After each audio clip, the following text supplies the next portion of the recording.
Cette capsule va porter sur l'intimidation. Et comme pour les autres capsules, je vais avoir deux experts en studio. J'ai Mme Marie-Claude Gagné, qui est la directrice de l'organisme Se parler de Maham, et le sergent Yves Simoneau de la Sûreté municipale de Tête-Ferme. Mais avant de vous présenter nos deux experts, on va aller voir immédiatement ce qu'en pensent les jeunes de la polyvalente de Disraeli, du Cégep de Tête-Ferme et de la Maison des jeunes de Tête-Ferme.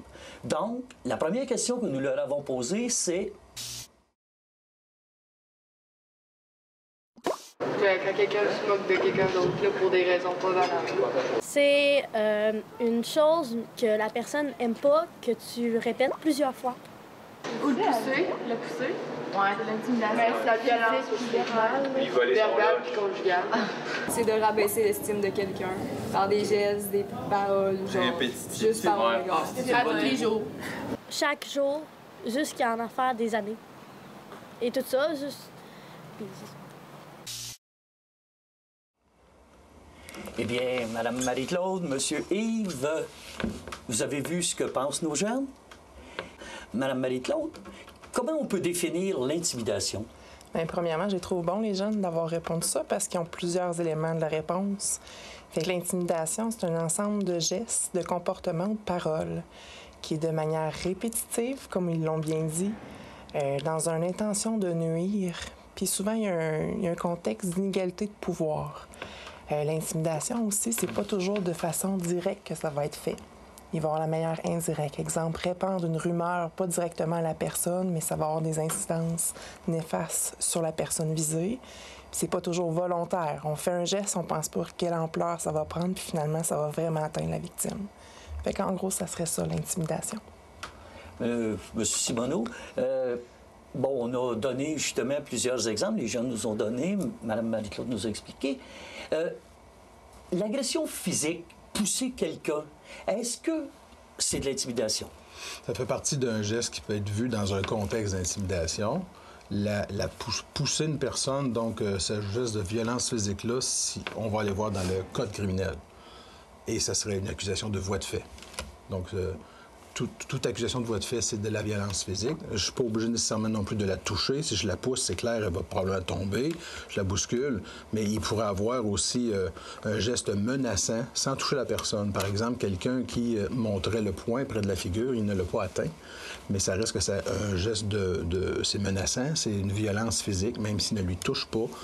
Si même ça, c'était banalisé par les jeunes, ils pourraient se ramasser au bas des accusés là, dans leur contexte d'intimidation. Qu'ils l'aient fait une fois ou plusieurs fois, ça ne change rien. On parlait aussi, par exemple, de voler le lunch. Je pense que ça relève du taxage. Le taxage, est-ce qu'on rentre dans l'intimidation au niveau...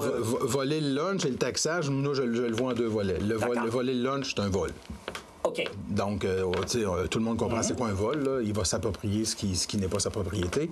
Quand on parle de taxage, c'est une appellation qui a été comme adaptée pour faire comprendre un peu dans la jeunesse, quand on faisait des préventions, puis dans ce qui se fait encore, d'obliger quelqu'un sous la menace, comme à conclure un marché. Donc, c'est associé à l'extorsion. C'est le terme qui est dans le code criminel.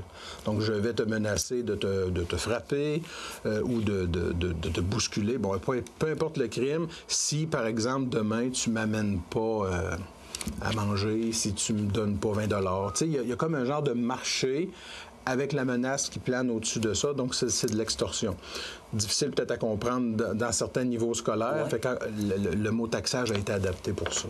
OK, donc l'extorsion, le vol, c'est deux choses différentes, exactement. De la loi. Exactement, c'est deux crimes différents. On parlait, Mme Marie-Claude, on parlait de répétition, on parlait de paroles et tout ça. Est-ce que ce sont tous des éléments qui composent l'intimidation? Exactement, ça en est, mais c'est comme disait M. Simoneau, si un geste est assez grave, puis les conséquences l'est pour la victime, on peut parler aussi d'intimidation. Donc, il n'est pas obligé nécessairement qu'il y ait répétition du geste. Il peut y avoir un geste grave et ça rentre dans l'intimidation? Oui. Alors, on va aller voir maintenant pour une autre question ce qu'en ont pensé les jeunes. Oui. La violence peut être une forme d'intimidation. Oui, de la violence verbale, car ça attaque la personne autant que les gestes. Et ça peut être la violence aussi, des points, ça peut être. L'intimidation, par exemple, c'est de la violence quand ça se fait genre plusieurs fois. Autant verbalement que physiquement. Les mots font mal. Évidemment, je répète la question, est-ce que la violence et l'intimidation, c'est véritablement un synonyme? Bien, les gestes de violence commis à l'endroit d'une autre personne, c'est intimidant. Ah, OK. Nous, si quelqu'un s'adressait à un service de police puis disait « je me fais intimider », par exemple, à l'école, bien, on va lui demander de nous préciser les gestes. Fait que la violence va être associée souvent à des coups, mais je trouvais que on parle d'un coup frapper, bousculer, faire une jambette, des choses comme ça. Ouais. Mais j'aimais les éléments qu'ils soulevaient. Ils ont parlé beaucoup de verbal. Puis des paroles, même si, comment dirais-je, ne sont pas une menace directe, je vais te blesser ou je vais te tuer, bon, aussi grave que ça. Des mots qui, au départ, pourraient être banals, à force de les répéter, intimide la personne, l'amène à craindre avec le fait de ce que c'est répété jour après jour, semaine après semaine, l'amènerait à craindre pour sa santé ou sa sécurité. Bien, il pourrait juste toujours faire la personne pourrait faire des remarques, par exemple, sur son allure ou sur son poids. Puis, donc, il est impoli, il est blessant avec. Il la frappe pas, il la pousse pas en bas des marches. Mais à chaque jour, qu'est-ce que ça fait, ces remarques plates-là, concernant, par exemple, le poids de la personne, ça lui fait de la peine. Là, ça commence à l'intimider, ça commence à lui faire peur. Bien, là, on rentre dans un contexte d'harcèlement criminel. Ça, c'est prévu. Puis quand on dit harcèlement criminel, souvent, les gens vont penser que ça arrive quand il y a des séparations de couple, puis que c'est houleux. Puis ils ont parlé du conjugal un petit peu plus tôt. Là. J'ai trouvé ça bon qu'à cet âge-là, il y avait déjà des notions de... Tu sais, la violence conjugale, c'est pas acceptable. Là.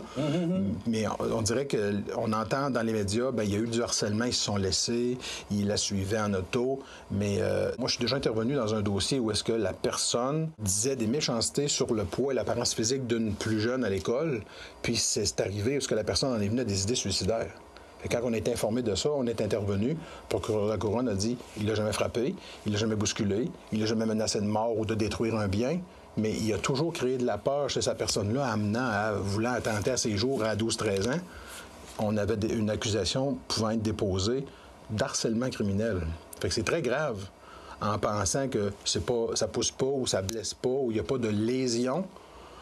Ça pourrait être du harcèlement criminel. C'est une accusation très grave. Fait que la violence n'est pas nécessairement physique, mais elle peut laisser des traces très graves puis être accusée aussi d'avoir des conséquences très graves au plan criminel. Donc, on voit que ça peut aller très loin. Très loin. Maintenant, on va aller voir nos jeunes. Eux, qu'est-ce qu'ils ont à nous dire là-dessus? Il y a la cyber-intimidation. L'intimidation verbale. Conjugale. Physique. Verbal. Ça peut être aussi social. Taxage. Oui. Sexuel. Intimidation. Ça fait mal à la personne.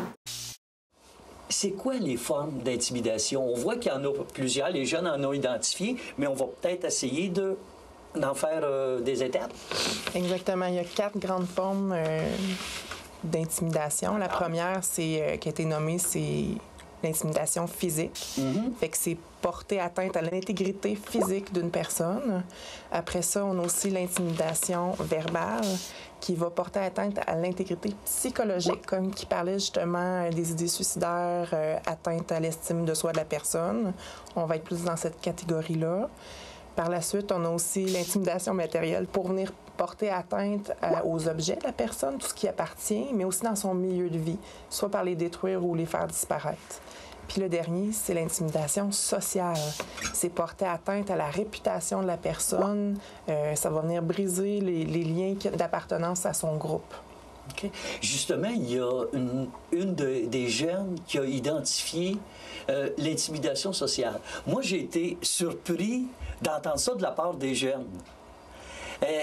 L'intimidation sociale, est-ce que vous avez des exemples? Bon, vous avez donné une, mais avez-vous d'autres exemples concrets? Parce que c'est probablement celle qu'on entend le moins parler. Bien, avec l'utilisation des réseaux sociaux sur lesquels ils font partie, ils vont répandre des fausses rumeurs. OK. Exemple, des fausses rumeurs, puis ça, bien, on sait que dès que la personne qui va programmer ça, puis qui va appuyer sur le bouton, il vient d'en perdre le contrôle. Okay. Ça pourrait être de propager des photos qui, en pensant faire une farce, une joke, bien, pourrait peut-être se ramasser au banc des accusés aussi. Le fait que c'est sur le plan de la vie sociale, je le comprends comme ça. Là. Oui. C'est pas un terme avec lequel nécessairement on est familier. Non, mais je vous dirais qu'à peu près presque une fois par semaine, chez nous, au service de police à Thetford, on a du monde qui viennent consulter par rapport à des gestes comme ça qu'ils ont vécu ou qu'un ami a vécu. C'est peut-être pour eux qui parlent, mais ils nous disent que c'est un ami là, parce qu'ils en sont gênés. Là. Fait que c'est cette facilité-là qu'il y a une dizaine d'années, il n'y avait pas. Là, c'était peut-être moins accessible comparativement à 10 ans. Aujourd'hui, c'est donc facile. Puis on dirait que derrière tout type d'écran-là, il y a un genre de faux sentiment d'anonymat qui se place, puis, alors que c'est pas vrai. Là, une personne pourrait être retracée et accusée. Et au niveau de l'impact psychologique que ça peut avoir? On a une bonne brochette là, de conséquences. Là. Comme M. Yves disait, il y a toute la peur qui s'installe, la détresse psychologique, des symptômes dépressifs. Il y a des symptômes d'anxiété, donc des maux de tête, des maux de ventre, des absences à l'école, un problème de concentration. L'estime de soi va diminuer, un sentiment de culpabilité qui peut même s'installer auprès de la victime. Une victime peut devenir un agresseur. Il peut avoir des gestes de délinquance par rapport à ça. Puis utilement, comme il l'a nommé tantôt, les pensées suicidaires. Puis on pourrait même des pensées d'homicide aussi. Donc, c'est criminel. Quelles sont les conséquences? Ça peut aller au plan criminel. OK, ce n'est pas nécessairement criminel. OK, on va remettre ça. Ça dépend où est-ce que la dénonciation, à quel moment la dénonciation de la victime, là, de ce qu'elle vit, va se faire. OK. Puis ça dépend du geste. Comme par exemple? Si, par exemple, une personne en milieu scolaire, on va dire au primaire, je prends cet exemple-là, rapidement se fait, entre guillemets, on dit écœurer ou se fait dire des grossièretés, par exemple, sur son apparence. On ne dit pas que c'est nécessairement criminel en commençant, mais ça intimide pareil la personne. Oui. Ça l'affecte, ça la rend triste, bon, puis tout ce que Mme Marie-Claude a dit. Sauf que si cette victime-là est supportée par les parents, par des amis, et va rapidement, je dirais, immédiatement dénoncer ça à la direction de l'école, bien, ça ira. Les gestes, en principe, de ce qui est fait par, on va dire, l'intimidateur devraient s'arrêter là. Et il y aura des sanctions au niveau disciplinaire par rapport aux règles de l'école. Fait qu'on n'est pas dans le criminel encore. Ah, bon. On comprend? Mais oui. Si la personne, à l'école, se ferait frapper, par exemple, un coup de poing dans la figure, tombe au sol, bien là, un geste de violence physique, ça devrait être dénoncé immédiatement. Là, on sera sur le plan criminel. Là, il faut valider l'âge aussi de la personne, parce que c'est pas à tout âge qu'une personne peut être accusée. Là, OK. selon les conséquences. Et selon les conséquences, et si c'est considéré criminel, c'est quoi les conséquences pour un jeune qui se retrouve face à la justice dans ce cas-là? Une personne pourrait être arrêtée et amenée devant le tribunal à partir de l'âge de 12 ans. Donc, ce qu'on entend du tribunal de la jeunesse. De la jeunesse. Donc, il y a une enquête policière qui se fait. Après ça, le dossier va être soumis au directeur des poursuites criminelles et pénales. Puis, comme c'est des gens en bas de 18 ans, il y a différentes mesures selon le geste posé qui pourraient être mises en place pour qu'il répare son erreur, soit avant un procès ou comme sentence. Ce système-là est un peu complexe à expliquer comme ça, mais il y a quand même un traitement policier et judiciaire qui est possible à partir de l'âge de 12 ans. S'il arrive des incidents avant l'âge de 12 ans, par exemple, entre deux personnes âgées de 10 ans, puis qu'il y aura un voie de fait commis, puis des blessures, bien oui, les policiers vont être appelés, ils vont intervenir, ils vont questionner les gens, mais on ne pourra pas accuser un enfant de 10 ans, sauf que cette intervention policière-là va être signalée à la direction de la protection de la jeunesse. Donc là, ça devient une intervention de type social. Puis l'école est là aussi, si c'est arrivé à l'école. Là. Fait que là, il va y avoir une intervention au niveau scolaire, de l'encadrement. Puis, mais à partir de l'âge de 12 ans, quelqu'un peut, de cet âge-là, se retrouver au tribunal de la jeunesse accusé pour des gestes comme on vient de parler. Donc, comme on le voit, que ce soit au niveau psychologique, au niveau légal, on ne badine pas avec l'intimidation, là. Non. Est-ce qu'il y a des choses qu'on peut faire pour éviter? Ou si ça arrive aussi, qu'est-ce qu'on peut faire? Madame Marie-Claude. Bien, déjà, à l'école, ils sont légalement responsables d'offrir un endroit exempt d'intimidation aux élèves. Fait qu'il y a tout un protocole et un processus que M. Yves a parlé tantôt aussi, qui est mis en place pour justement faire cesser l'intimidation. Fait que c'est autant pour la victime que pour les témoins des scènes d'intimidation d'aller les dénoncer pour justement que ces protocoles-là se mettent en place. M. Cibolo? C'est ça, les écoles ont cette obligation-là, puis ils le font. Est-ce qu'on est toujours avisé de ça? Pas nécessairement. S'il y a apparence d'un crime commis, souvent ils vont nous consulter, puis lorsqu'on est appelé, bien, les agents y vont, se déplacent, puis il y a une enquête, une intervention de fait. Mais la prévention sous différentes formes, qu'elle soit faite par un policier qui va à l'école ou le personnel de l'école se doivent d'en parler pour inciter les gens à ne pas avoir peur de dénoncer. Parce que des fois, ils ont peur que la conséquence ou que ça continue ou que ça s'aggrave. Est-ce que le risque n'est pas là? Bien, le risque n'est pas là. Je me dis, toutes les personnes, puis je ne sais pas si on peut faire un lien avec la violence conjugale, mais nous, dans notre pratique, je ne parle pas en clinique comme chez vous, là, mais dans notre pratique à nous, les personnes, beaucoup de personnes puis pas juste en violence conjugale, une fois qu'ils ont dénoncé puis qu'ils ont déposé leur déclaration puis que là, le dossier policier s'amorce, plusieurs disent « j'aurais donc dû le faire avant ». Fait que dans les préventions qui sont faites, il faut que ce soit valorisé de le dénoncer, puis de ne pas avoir peur de supporter la victime. Puis les écoles, le personnel des écoles va faire le bout. Si nous, il faut faire notre bout, on va le faire s'ils nous appellent. Et on peut aller faire de la prévention. Fait qu'il faut démystifier ça. Parce que quand il y a une intervention de fait, la personne victime a mis son pied à terre, ou comme on dit... de façon non violente, son poing sur la table comme toi, c'est fini. Okay. Puis normalement, l'intimidateur devrait comprendre ce message-là, sinon c'est pour lui que les conséquences plus vont arriver. Parce que c'est lui qui respecte pas, on va dire, la règle. Fait que faut le démystifier en faisant des préventions de sensibilisation beaucoup dans les milieux scolaires. Puis j'aimerais rajouter aussi, en dehors de l'école, il y a aussi la ligne Tel Jeune qui est présente pour écouter les jeunes puis être capable d'identifier que c'est de l'intimidation. La ligne parents aussi, pour les parents qui reçoivent les commentaires des enfants ou les craintes, il y a cette ligne-là. Il y a toujours le 811 dans les régions qui vont aller chercher la bonne ressource pour eux, pour les diriger. Puis il y a toujours aussi nos CLSC. OK. J'avais ça, M. Simoneau a dit peut-être qu'il y aurait même un parallèle à tracer entre la violence conjugale et autres formes de violence. C'est votre champ d'intervention à se parler d'homme à homme. Est-ce qu'il y a un certain lien, un parallèle qu'on peut tracer? Oui, bien dans le fond, nous, on a comme mission aussi la sensibilisation puis la promotion des rapports égalitaire. Donc, quand on est dans l'intimidation, on n'est pas dans des relations égalitaires. Okay. Fait que nous, on peut offrir des activités justement pour amener comment gérer l'agressivité.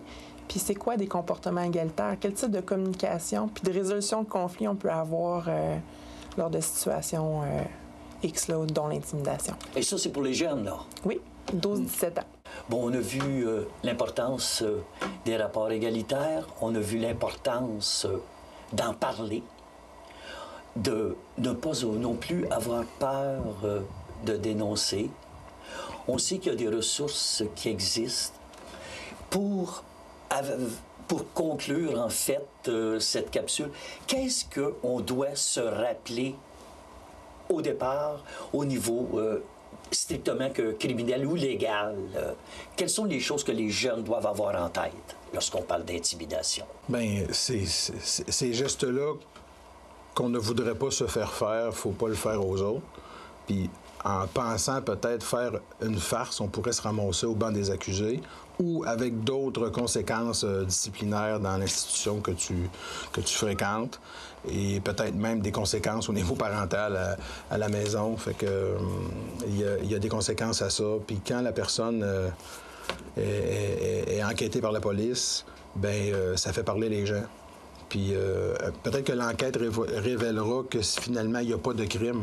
Ça reste que ceux qui auront vu qu'il y a une enquête de fait, ça pourrait déjà faire parler les gens à l'encontre de celle-là. Fait que il faut être plus un promoteur de défendre l'accusé, puis d'adopter tout de suite les bons gestes, puis de ne pas embarquer là-dedans que le contraire. C'est ce que je recommande. Puis qu'il y a de la prévention, puis que les gens arrêtent d'être gênés. Les gens, il y en a qui viennent consulter au poste, puis il n'y a pas de jugements qui sont faits par les policiers. On va regarder les faits, puis on va agir en conséquence. Fait qu'il ne faut pas que les gens soient gênés de consulter, puis de dire que c'est à eux que ça arrive, puis de nous compter toute l'affaire, si c'est le cas. Il n'y a pas de gêne à ça. Il y a du monde 24 heures dans les postes de police qui peuvent recevoir les gens n'importe quand, à n'importe quelle heure. Fait que si les gens veulent nous consulter pour éclaircir une situation, avoir des conseils, ça peut être une place. Donc, si je comprends bien, c'est l'affaire vraiment de tout le monde lorsque l'intimidation est au centre. C'est l'affaire des jeunes, c'est l'affaire des victimes, c'est l'affaire de l'agresseur, des parents, de l'école et de la justice. Ça se passe à l'école, il peut y avoir de l'intimidation quand deux jeunes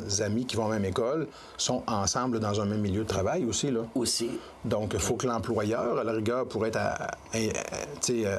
avisé de ça, qu'un des amis intimide l'autre avec le groupe du travail. Fait que ça se passe pas nécessairement à l'école, mais ça a des conséquences dans son commerce. Fait que lui, il y a des mesures à prendre aussi là, pour éviter qu'il ait des impacts sur le travail ou le rendement. Là. Fait que c'est partout. C'est ça, l'impact est là. Madame Marie-Claude? J'abonde vraiment dans le même sens que M. Yves, parce que autant pour la victime, il faut s'en occuper à se relever de ça.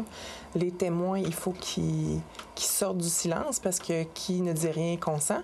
Fait qu'ils font partie de ce cycle-là d'intimidation. Ouais. Puis l'auteur également, comment faire pour gérer cette agressivité-là, autre par l'attaque. Et bien sûr, là, je ne répéterai pas, mais tout au niveau institutionnel, de prendre ces responsabilités-là, voir qu'est-ce qui se passe de pas bien, puis y remédier. Ça va être mieux pour tout le monde. Donc, on rappelle aussi que, bon, chez nous, il y a l'organisme Se parler d'homme à homme qui intervient en gestion de l'agressivité.